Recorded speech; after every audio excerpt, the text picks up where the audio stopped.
27 نوفمبر 2020 الجمعة 27 نوفمبر. اليوم ده مش هيتنسي للأهلي وللزمالك كمان.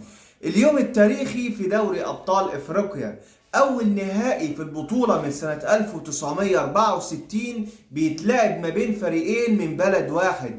أول مباراة نهائية ما بين الأهلي والزمالك في نهائي دوري أبطال إفريقيا.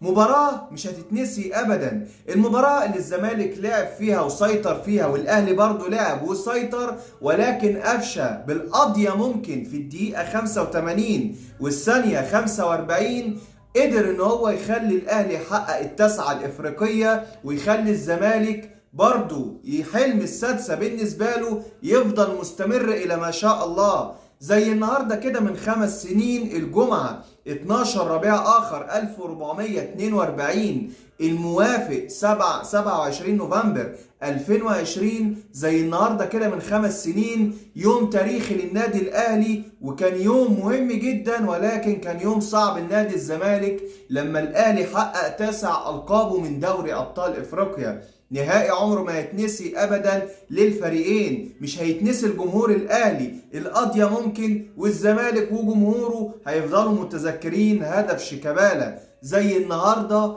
من 5 سنين كان نهائي القرن.